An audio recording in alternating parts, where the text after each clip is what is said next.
தரப்பட்ட உருவை நன்றாக கவனித்துக் கொள்ளுங்கள். தரப்பட்ட உருவிலே இருக்கக்கூடிய சதுரமுகிகளுடைய மொத்த எண்ணிக்கை யாது என்பதுதான் வினா. இந்த வினாவுக்கு எவ்வாறு இலகுவாக எந்த ஒரு குழப்பமும் இல்லாமல் எவ்வாறு இலகுவாக விடையை காண்பது என்பதைத்தான் நாங்கள் பார்க்க இருக்கின்றோம். தரப்பட்ட உருவை நன்றாக கவனித்துக் கொள்ளுங்கள். தரப்பட்ட உருவிலே நான் இதிலே 3 பக்கங்களிலே கோடு வரைகின்றேன்.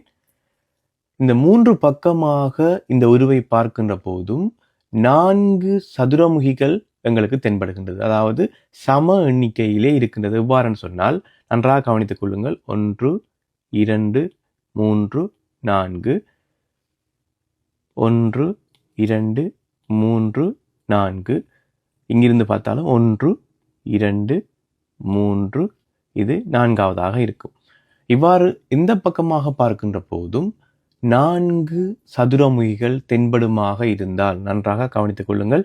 இவ்வாறு எந்த பக்கம் பார்த்தாலும் 4 அல்லது 3 அல்லது 2 சம எண்ணிக்கையிலே காணப்பட்டால், இவ்வாறு ஒழுங்கமைப்பிலே சம எண்ணிக்கையிலே காணப்பட்டால் மிக இலகுவாக நாங்கள் மொத்த எண்ணிக்கையை காணக்கூடியதாக இருக்கும். எவ்வாறு என்று சொன்னால் நான் குறிப்பிடுவது போல எழுதி கொள்ளுங்கள்.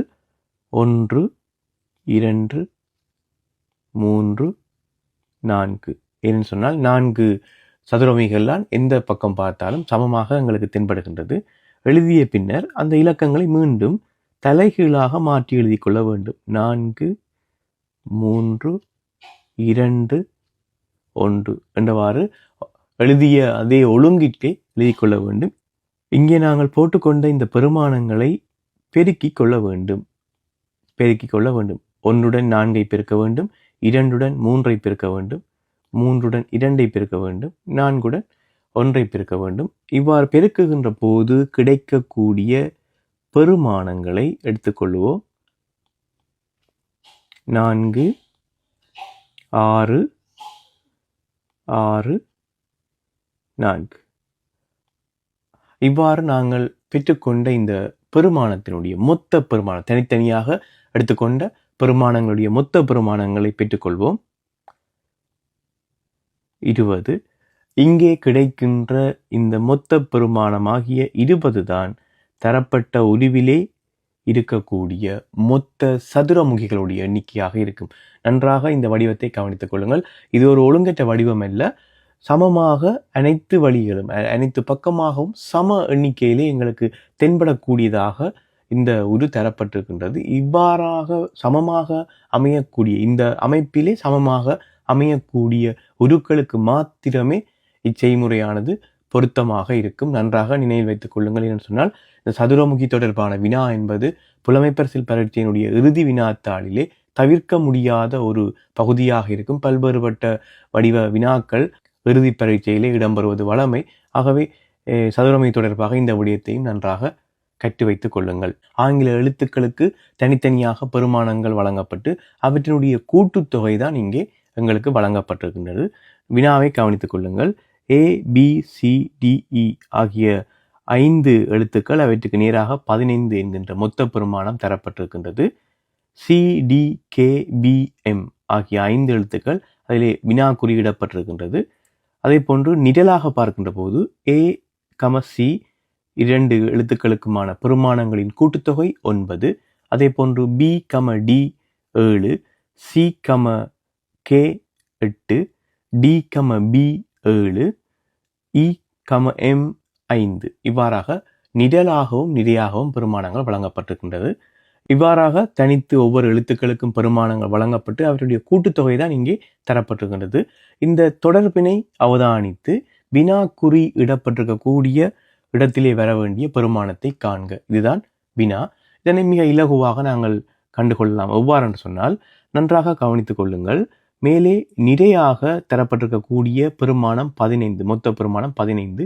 அடுத்த நிரையிலே வர வேண்டிய மொத்த பெருமானம் தான் வினா. ஆனால் இலகுவாக நாங்கள் பெற்றுக்கொள்ளலாம். எவ்வாறு என்று சொன்னால் நிரலாக தரப்பட்ட பெருமானங்கள் அனைத்தினையும் கூட்ட வேண்டும். நிரலாக தரப்பட்ட பெருமானங்கள் அனைத்தினையும் கூட்டிக் கொள்ள வேண்டும். 9, 7, 8, 7, 5 இவை அனைத்தினையும் நாங்கள் கூட்டிக் கொள்ள வேண்டும். 9, 7, 8, 7, 5,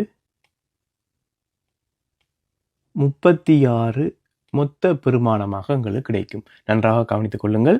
மேலே தரப்பட்ட குறியீடுகளுக்கு நிழலாக வழங்கப்பட்ட மொத்த பெருமானங்களுடைய மொத்த பெறுமதியைத்தான் நான் இங்கே எடுத்து வைத்திருக்கின்றேன் 36. இதில் இருக்கக்கூடிய அனைத்து குறியீடுகளுடைய மொத்த பெருமானம் எங்களுக்கு கிடைத்திருக்கின்றது 36. இந்த குறியீடுகளுடைய நிறை வழியாக பார்க்கின்ற போது இந்த மொத்த கூட்டுத்தொகை நிறை வழியாக பார்க்கின்ற போதும் மொத்த கூட்டுத்தொகை எங்களுக்கு 36 கிடைக்க வேண்டும். ஏற்கனவே 15 இங்கே தரப்பட்டிருக்கின்றது.